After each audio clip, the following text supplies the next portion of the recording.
Hello, hello, hello, hello, everybody. Hello, hello. Welcome to today's show with Pule the Sage on abundance mindset with Pule the Sage. Before we start, I would like to say I don't know whether I should apologize, but I was not available this past week to engage the group, and I unfortunately was not able to also send a notice to that effect. But I do apologize. I want to be as consistent as much as possible. Trying to balance a whole lot of things, but I want to go far with this. Thank you so much for joining me today. I mean, I didn't even advertise today's show, but you know what? I'm here. I'm here. I'll push. I'll push to be as committed as I can be. And I love you guys so much. And I am thankful for all of you who join me every single time I join. Oh yes, thank you so much for joining me. I see Coach Tamsi has joined me, my beautiful wife there. Thank you for joining me. I see Pasika Edward Njana. Welcome, welcome. I think it's the first time I see you on our live show. Welcome, Pasika. And I see we've got some more eyes. Please, when you are on live, please indicate that you are here with us by a hello, a hi, hello, the sage, something, a hand, a wave, or something of that nature. Today, our topic is the impact of cultural limitations on your talent. Thank you so much. As we just give a chance, because I did send a quick note to others that I will be going live. Let's just give them about 30 seconds. Thank you guys. Thank you for joining me. Oh, Coach Moses, welcome, welcome, welcome. Thank you again for joining us, sir. Coach Pule the Sage. Thank you so much. Thank you so much, Coach Moses.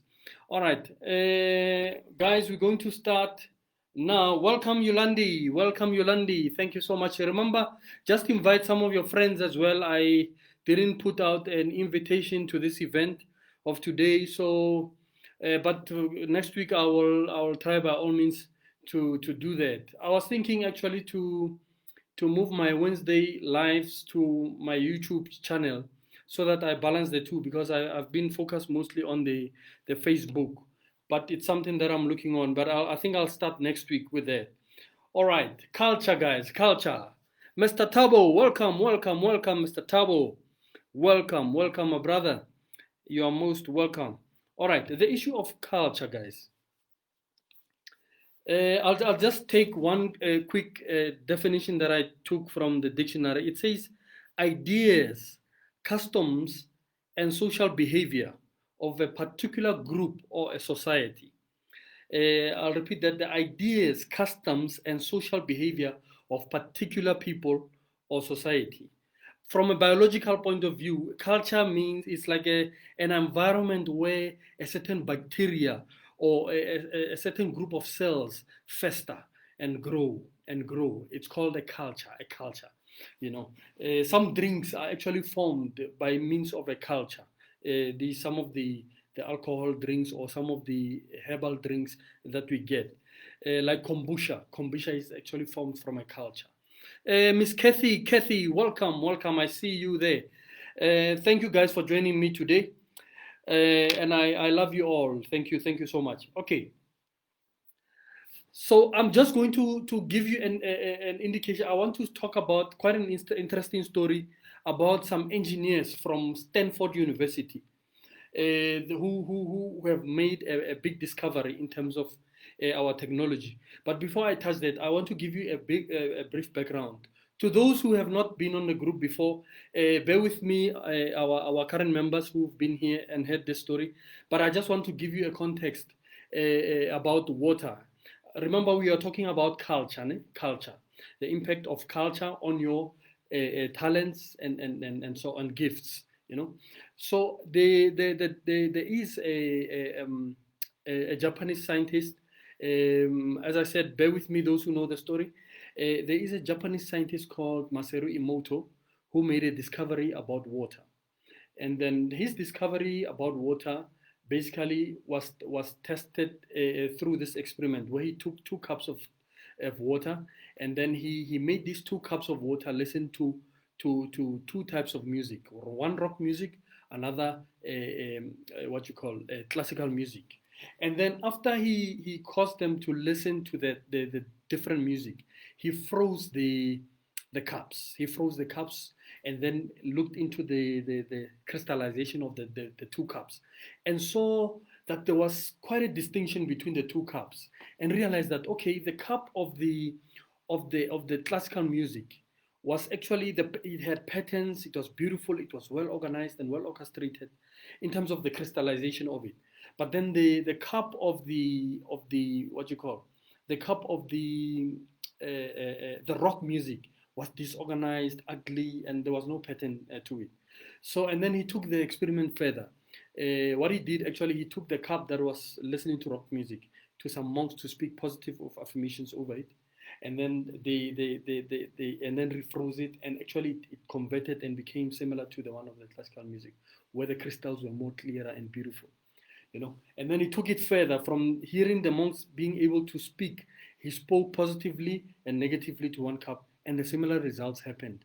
A positive cup had beautiful crystals and beautiful patterns attached to it, whereas the negative words, wherein he spoke envy, hate, can't, and all those negative words, and then the patterns were ugly, similar to the rock music. And then he took the experiment further. He wrote on the cups, on the various cups, and the similar results happened. Okay, what was so important about this experiment? The importance of this experiment is that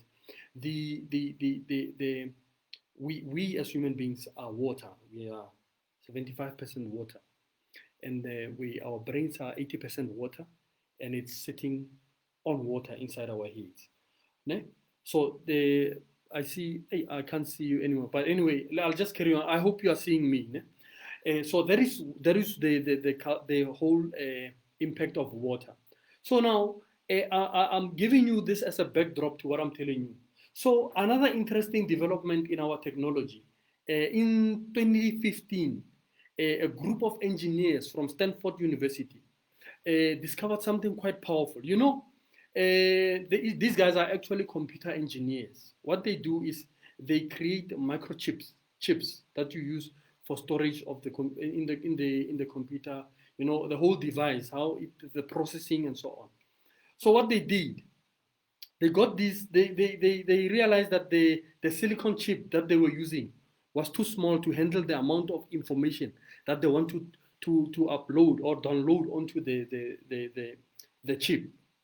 So what they did, they said, okay, let's go out into nature and seek a solution for this, because we want one computer to have libraries of information, a lot of information. How can we do this? They went into nature, they investigated nature, and they pick up one element, the element that I'm telling you about, the element of water. Water. So what they did is they took this water, they compressed it, purified it in a certain way, and then they compressed this water onto a microchip, and then containerized the water in the microchip. And then they started storing, because now, remember, water is an information storer. Those who don't know, water is a carrier of information. Remember our DNA, as I indicated on one of our last shows, or rather, shows. The DNA carries data. Data is like information. The DNA in your body tells your body how to grow to become the person you are. It tells your body how to grow teeth. From liquid, it grows teeth, hard things that you can see, bones. There's information that is stored in your DNA that tells your stomach how to digest food, to break down enzymes through enzymes, and then to break apart elements. Potassium, go here. Protein, breaking protein down, taking all the elements, zinc, all those beautiful elements, and feeding the whole of your body to make sure that you can see with your organs, with your eyes, you can hear with your ears. Your skin can grow, it can ventilate, your skin can breathe. All those elements are based on information from your DNA, and DNA is in a form of liquid. you know. So that's where I'm getting to. So now these guys took water and put it in a microchip, you know, and compressed that microchip and made sure that it's well compressed. And then they started pouring information into the microchip.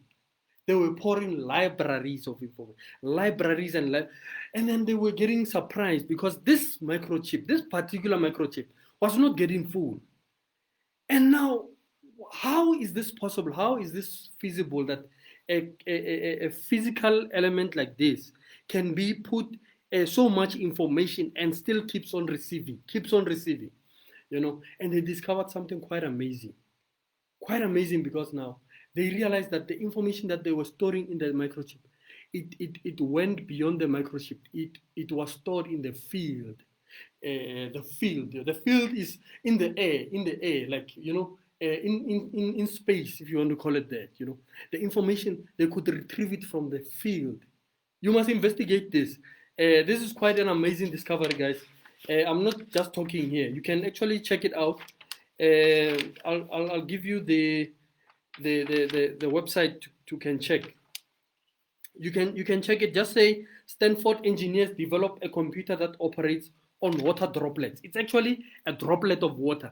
The amount of information that you can store in a droplet, one droplet of water, containerized in a chip. So they discovered that there is that potential, you know. So what does it tell us, you know? As human beings, made of water, made of this beautiful element, this beautiful gift called water, what happens is that we store information. There's information all around us. Have you ever wondered to yourself, like, if you have forgotten something, let's say you were thinking about something and you walked out of a room and then went to another room and then you forgot what you were thinking about.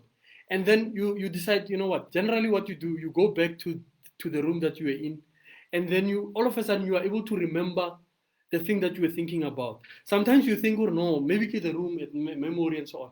But it's actually the field, that thought that you think, that emotion that you feel is stored in the atmosphere, you know, like similar to how creative and creative artists operate. You find that for a certain, the God or the universe blesses you with an idea to do a certain thing. You think you are the only person with that particular idea, and then what you are failing to realize is that that idea is being stored. That idea is coming from the universe, from God, giving you that idea. But then now, for you to think about it, you project it into the field. That's why sometimes you think, or you are the only person who would think of something, but you realize, that guy stole my idea, but you haven't told anyone. So what happens is, like, once these thoughts are projected and they are stored in the field, similar to what happened to that droplet of water when information was stored, data was stored, and so on. So that's one of the key elements that influence culture amongst us. That's why if you can go to, like, for instance, if you can look at all the townships in South Africa or generally in the world, you know, if you can check okay, let's just focus on South Africa for now. You look at the township there, no matter where those townships are, the people have got similar traits. You always see similar traits. Or, you know, like, since I don't want to be negative, but like, you find certain negative traits that are experienced in one culture. I mean, one township being experienced in other townships, and then there's sort of like, okay, it seems like these people are communicating with each other. Or no, this is how we're gonna live. Because there is a certain frequency that you create from certain actions, from certain thoughts, and then they feed off of each other. Look at the suburbs, how they look, how they prioritize gardening, you know, how they prioritize their environment, you know, and it impacts on their thoughts, and those thoughts create more thoughts of organization, more thoughts of progress, more thoughts, and so on. You understand what I mean? So I'm just giving you an example, evidence for something that you can reflect on, you know. So that's basically what I was like. For instance, have you ever tried to wear clothes clothes, like the clothes that you um, that are not ironed, you know, like try to wear a cloth that, I mean a top that is not ironed. You'd feel some discomfort, you know. That discomfort that you feel is not just on your skin, but there's an energy of disorganization, or rather of the unorderliness also communicating with you. Similar to when you get into a room, you find this room is neatly packed, clean and beautiful, you feel a certain energy from the room. The room is communicating with you through the field that has been created. You know, that's how we are impacted by culture as well. Ne? Because culture obviously starts from a mindset early, and then it's influenced and impacts so many other things around us. You know, it's a pity, man. I can't see you, but I hope you are still seeing me. You know. So now the question would come, or okay, how do we? Okay, maybe before I go into the issue of culture, the the thing about culture, man, it came as a result of it was not totally, it's not totally bad, you know.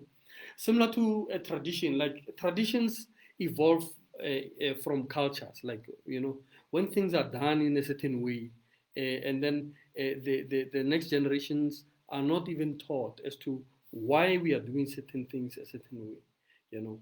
Why are we I remember the last time I made an example about the lady with the iron, who used to use the metal iron to iron, and then she's got a steam iron, but she still wants to use the press lap, the wet press lap to use.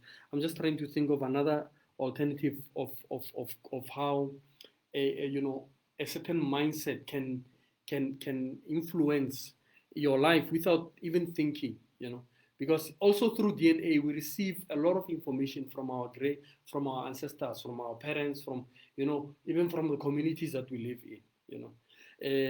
Like for instance, if you get into a certain suburb or a certain area where people are affluent, where they are rich, and then there's that sense of abundance, you know, it rubs off. You find that basic things, you know, that people in other townships would take as luxury, in this particular sect or group of people is taken as normal. Like for instance, in other places, Wi-Fi is a luxury. Having Wi-Fi in the house, but when you're in a certain environment, those things are normal. You know, in other environments, electricity is a luxury. Like for instance, we went to visit some my where my father comes from, in the village, in northwest, deep in the northwest, in a place called Maviskral. I had quite a shocking incident from my wife, saying that you know, as we were talking to my aunt and so on, she indicated to one of the people in the village. They were saying no, they only put on their lights when their children from the towns come to visit, but generally they don't light. They feel it's a waste, you know. So there are certain things that we take for granted, but because of the environment that we live in, or the environment that we've created, they impact our thinking, they impact our sense of expansion and growth, you know.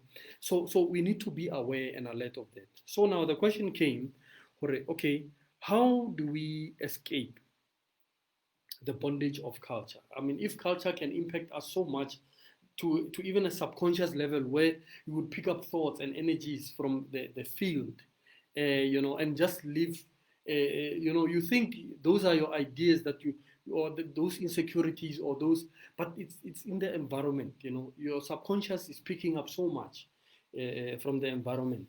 So you how do we you know, escape if we are in that environment? How do we become our best versions even under those circumstances, you know? So the first step, you need to have a vision for your life. You know, this thing of having a vision, it's so important, it's so vital, it's so critical, you know, because now the vision is like your compass of keeping you focused in terms of where you're going, you know. first have a vision for your life, né? And then number two, develop a habit of questioning your sense of loyalty to your cultural beliefs, to your beliefs, to your thoughts. Like when you are used to doing something, you are used to living a certain way. You need to accept that and then, okay, yeah, let's say you are living a certain way, and then that certain way is challenged by something that you're observing, by your experience. You are challenged, Tomara. Okay, I'm believing like this, but like I can't seem to move forward with this belief system. Feel free to actually question some of those belief systems, because you find that these are things you picked up from the environment, from the cultural environment, and then they are driving your life in a direction that you are not able to fully break through some of these things. You need to develop a sense, question your loyalty to your belief system, question your loyalty to the culture that you have been, you know, brought up in, or you've been involved in. And then thirdly, look at culture as it is, check whether it's relevant to you, because I mean we've got different visions, different goals. In as much as culture was initially developed for like a collective, culture actually it's not like intentionally developed. It's something that evolves from certain activities that people generally do, and then we pick up and then we just think, or that's the way things should be. Can't they know? Even that same culture, it was somebody decided that it will be. Similar to how you can decide, okay, this is the culture that is relevant for my vision or for my goals. You create your own culture, obviously in harmony with, the people that you live. You can't have a culture where you want to be, killing people or doing things that are going to hurt other people in the process. It has to be an issue like that. So please, guys, I didn't want to be long, in as much as I've not been with you for quite some time. But this the issue. This it's not too long of a topic, but it tallies very much with the other topic of belief systems of others, which will be dealt with at a later stage. And I think the nuggets that I gave you today will just help you to rethink some of the position that you have. You must understand that the people you hang around with, the environment, the place. Just make sure that in your bedroom, when you wake up, you do your bed, because an undone bed is speaking a certain communication to you.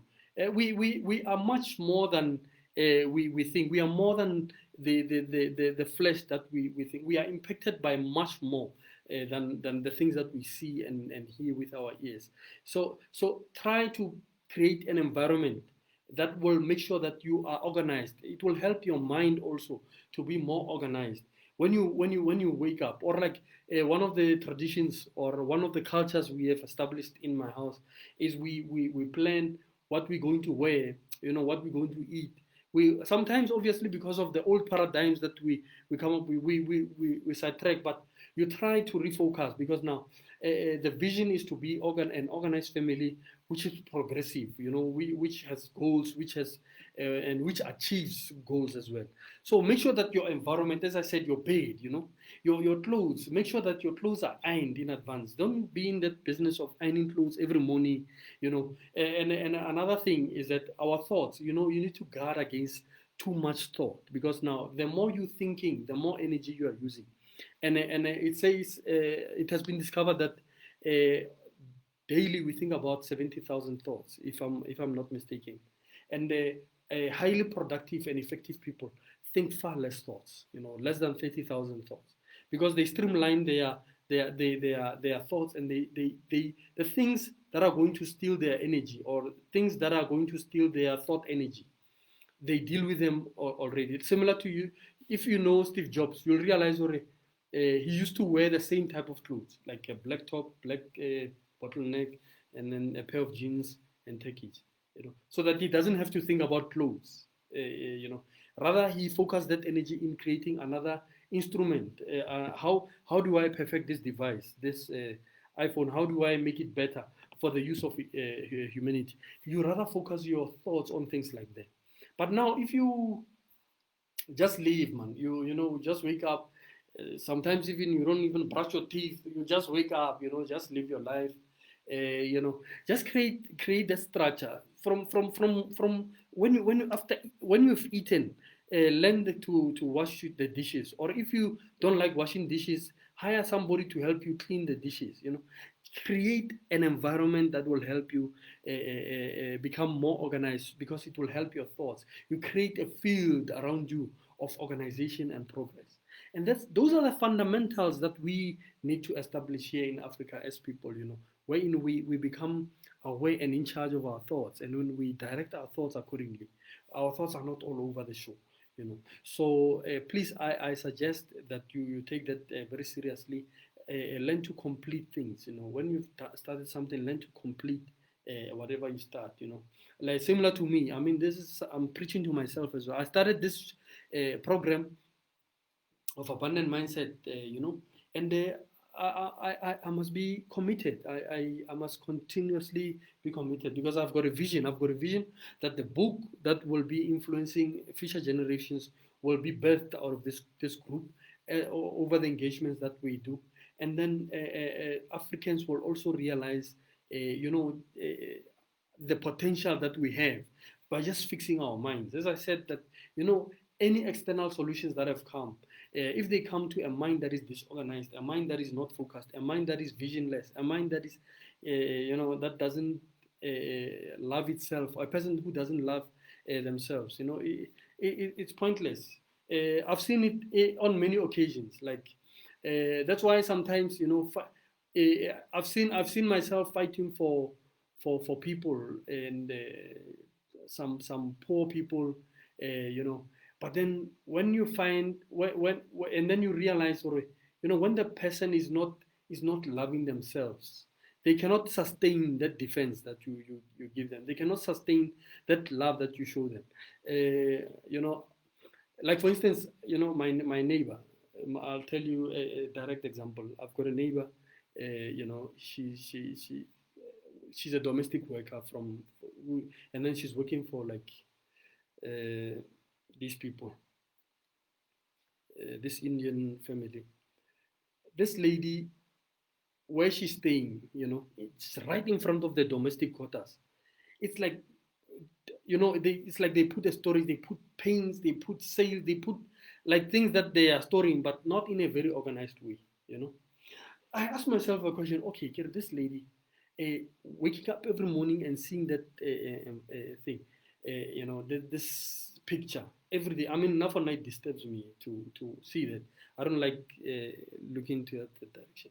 But enough for that lady to wake up every morning and see that environment, and it doesn't impact her. Even if I can maybe confront the neighbor on her behalf, and say, man, no, please organize this. But the essence of her loving herself, she would have picked up or no. But if I love myself, I would not allow myself to sleep in front of such an environment. She would start picking that environment, cleaning the place, making sure that the environment is representing love also to her, because she loves herself.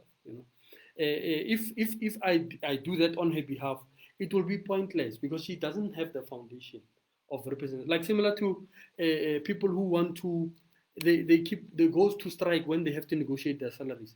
I've seen it as a problem that has impacted us a lot, especially as black people, wherein you get two people coming into an interview.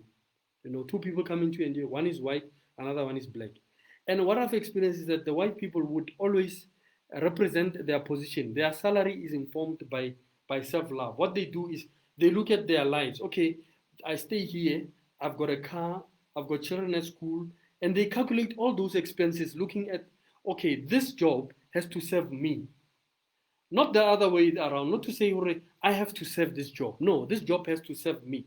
So that's why they are able to negotiate their salaries, or negotiate their income in that way. It comes from self-love. Now, it's not all about race or racism and so on. Yes, in as much as can be the case, but when you love yourself, you are able to even represent yourself to a racist. And in most cases what I've seen is they will actually respect you. Because Lewana, I've seen racists, they are actually, a lot of them, they are also living from a default.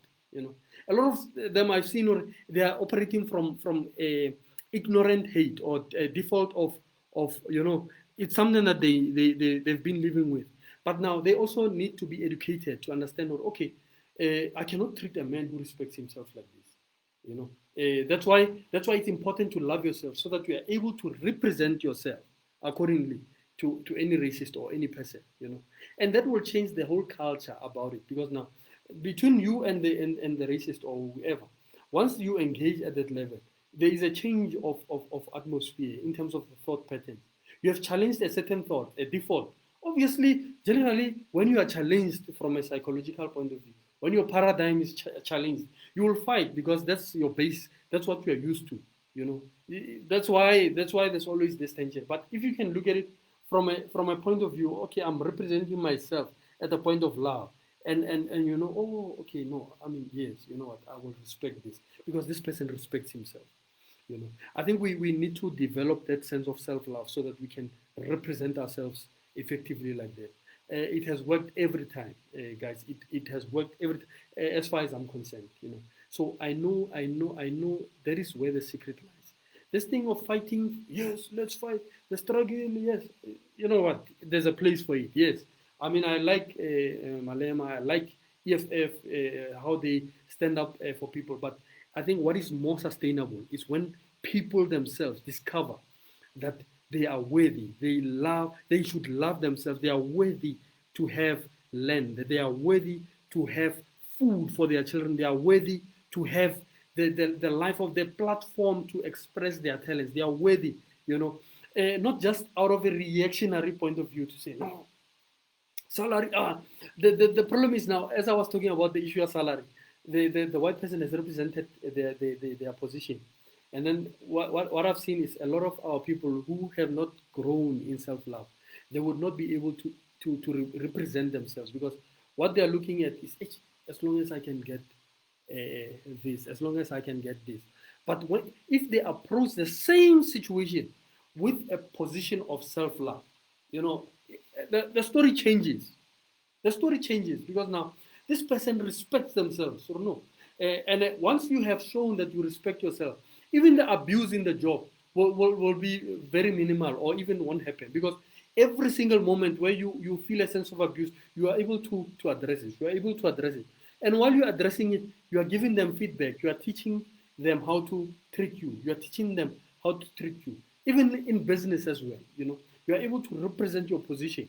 And then that's how we can grow, into the best version of ourselves. The art of being able to represent ourselves. Thank you so much for joining me. Today, I'll quickly go through oh yes, I think it was a couple of greetings, but I think this is quite good, guys, that I'm back again with you. As I said, I'm committing to come every Monday and Wednesday. I'm intending to start my Wednesday lives on my YouTube channel, so that I balance both platforms.